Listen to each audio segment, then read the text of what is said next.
Welcome to the Nexus Chronicles Universe. Infinite possibilities await in this place of wonder. What if everything you've ever imagined is happening somewhere? What if your choices don't just shape your future, but infinite futures? Welcome to the Nexus Chronicles Universe, where every possibility exists and every choice echoes.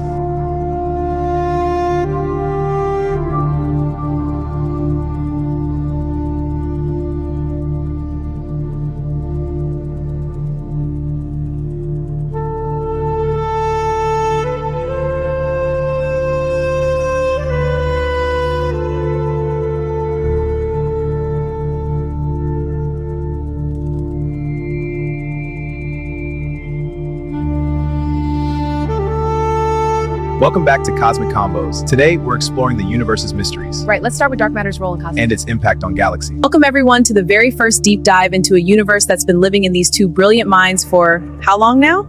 Feels like lifetimes, which, in this universe, is actually possible. He's not joking. Wait until we get into echo resonance. Let me get this exactly right. I cannot wait. So let's start at the beginning. What is the Nexus Chronicles universe? If someone's never heard of it, which is everyone right now, how do you describe it? Simplest way. Imagine every story ever told exists somewhere. Every superhero, every villain, every timeline, every possibility. Now imagine they all connect. Not through portals or crossovers, but through a living, breathing convergence point we call the Nexus. And then imagine ordinary people suddenly waking up with power. Wait, alternate selves? Like multiverse stuff? Yes, but with rules, with costs, with consequences. It's not just here's another version of you. That version of you is real, and you can feel them and they can give you power, but take too much, and you forget who you are. That's immediately more interesting than I got bitten by a radioactive something. That's exactly what we're going for. Marvel and DC built incredible universes over decades. We're building one with the benefit of learning from everything they did. What if powers felt real? What if being a hero actually cost you something? That's a powerful question. The Nexus crystal is pulsing again. Something's happening. Look at the window. The worlds are shifting. And rainbows are moving across the shelves. So let's get into that, because every universe has its thing. Marvel has heroes with problems. DC has gods among men. What's Nexus Chronicles thing? I'd say infinite selves, one choice. Every character in our universe has infinite versions of themselves across timelines. A version that's a villain, a version that's a god, a version that died at 5, a version that never existed. When you awaken, you can feel them. And the power you get, it's borrowed from them. Borrowed, not owned. Exactly, you're not gaining powers, you're resonating with another you who already has them. Every time you use that power, you take something from that other self. And sometimes they take something back. Okay, that's creepy. In a good way. It gets creepier. Use too much power, and you don't just lose memories. You lose pieces of your soul. Become a hollow version of yourself. And the Dominion, they figured out how to weaponize that. The Dominion. That's the Empire, right? That's the Empire. But they're not just evil Empire number 7. They genuinely believe they're saving reality. They see the multiverse as chaos that needs order. And honestly, they're not entirely wrong. The Nexus is unstable. Timelines do collapse. People get hurt. The Dominion solution is control. The Fracture solution is freedom. The arc of this solution is balance. And none of them are entirely right. Now you're getting it. Okay, I'm hooked. But let's say I'm a viewer scrolling YouTube. Give me 3 reasons to stop scrolling and dive into this universe. 1. Powers have prices. Every ability costs something. Memories, identity, relationships, sanity. Solara burns solar energy, but she also burns through her own life force. Every time she saves a city, she shortens her life. That's not melodrama, that's physics. Your villain is someone's hero. The Dominion Emperor, he's a monster who's destroyed countless worlds. He's also a father who lost his daughter to a timeline collapse and will do anything to make sure no one else suffers that. He's wrong, but he's not cartoon evil. The universe itself is a character. The Nexus isn't just a place, it's alive. It has motives, it has secrets. And by the end of our first story, you realize it's been manipulating everything from the beginning. Okay, that's 3. That's 3 really good hooks. We've had time to think about it. Let's meet some heroes. Give me your core 4. The ones we follow in the first story. Solara first, because she's the heart. It's totally normal until the eclipse literally pours sunlight into it. Now I burn with the power of a star. But here's the thing, she remembers the sun's death. She's felt it. Every time she uses her power, she feels closer to that end. She's brave because she's terrified and does it anyway. I love that. Mira, librarian in Neo-Shanghai, wakes up one day speaking 117 languages, including languages from species that don't exist in her timeline. She doesn't just translate words, she translates intent, emotion, truth. She can tell when world leaders are lying. She can hear what soldiers really feel in battle. It's not a superpower, it's a curse. She can't unhear the pain of everyone around her. That's heavy. It is, and that's the point. She's our empathy engine. She holds the team together because she understands everyone, including the villains. Karen Vort, factory worker on a Dominion world. His power? He phases through matter. Sounds cool. But he also phases through people. Yeah, and when he does, he sees their insides, their organs, their bones, their fears made physical. I'm traumatized by my own power. I flinch when people touch me because I can't turn it off completely. He's our reminder that powers aren't gifts, they're burdens. And finally, Nyx, cyberpunk sprawl, data thief, survivalist. She sees all possible outcomes at once, every choice, every consequence, every death. She knows how many ways things can go wrong, and she's almost always right. Paranoia isn't a choice for her. It's the only rational response to seeing infinite futures where everyone dies. She's our skeptic, our strategist, our constantly overwhelmed realist. So we have the brave one, the empathetic one, the traumatized one, and the paranoid one. That's actually really human. That was the goal. Okay, but every hero needs a villain. Give me the bad guys. We've got 3 major factions and they all function as antagonists depending on the story. But the main villain of our first arc is actually, can I do this one? Go ahead.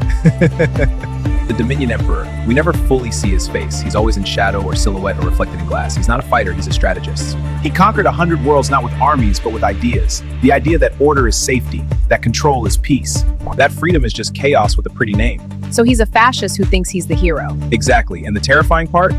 He's right about some things. The Nexus is unstable. Timelines do collapse.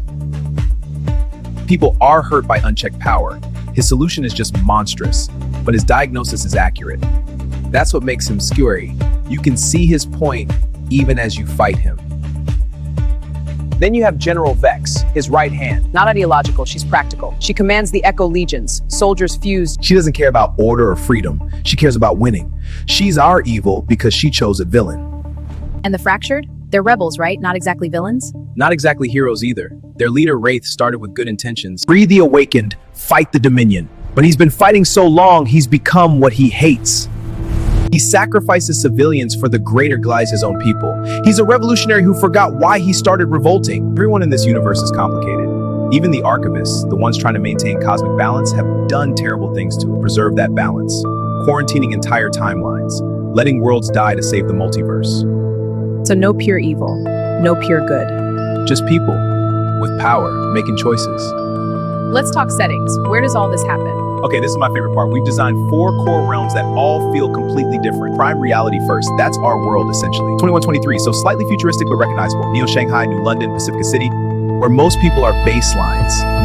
It's the audience's entry point. The normal world discovering it's not normal. Then the cyberpunk sprawl. Imagine Blade Runner, but with reality hacking. Neon canyons, data storms, people, it's next level. I love it. To see timelines. The fractured hide here. The architecture literally changes based on who's dreaming. It's chaotic, dangerous, beautiful. Dreaming? In the sprawl, if you're awakened and you dream hard enough, buildings shift, streets move. The city is literally shaped by subconscious resonance. Tourists die because they dream of falling and then the ground opens up. That's horrifying. Welcome to Nexus Chronicles. 3rd, Dominion worlds. Orbital fortress planets, synchronized fleets, everything gray and chrome and orderly. Citizens are genetically tuned for loyalty. Art is propaganda, music military marches. It's beautiful in a sterile way and absolutely soul-crushing. Finally, the Archivist sanctums, floating outside causality, hidden in the spaces between timelines. Libraries where books write themselves, and halls where you can walk through history, literally walk through it. The Archivists are ageless, patient, terrifyingly neutral. They've seen empires rise and fall. They'll see ours too. And the Nexus itself? The Nexus is all of them and none of them. It's the center, a crystalline lattice floating in cosmic void. It pulses like a heart, it whispers like a crowd, and it's watching, always watching.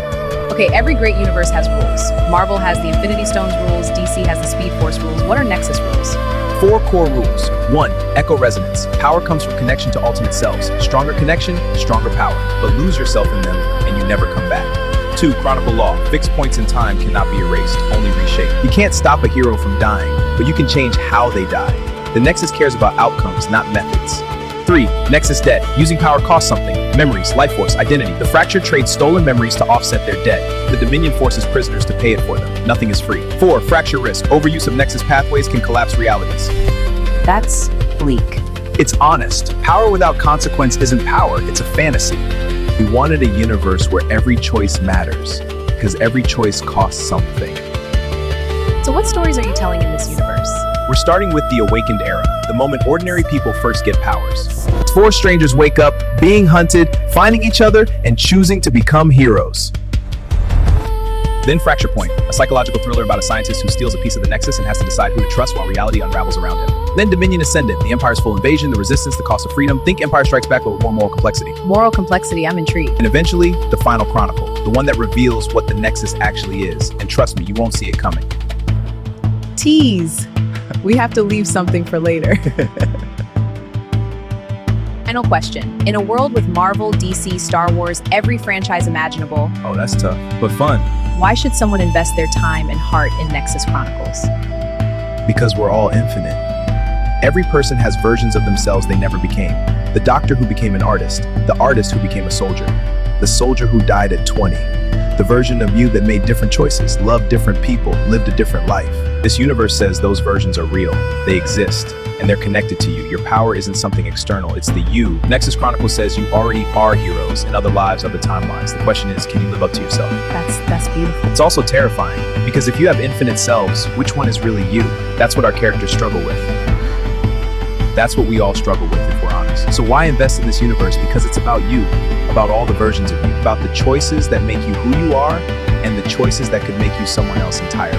That's powerful. Wow. Okay, I came in expecting superheroes. I'm leaving with existential questions. In the best way. That's the goal. Where can people find more? When does this all launch?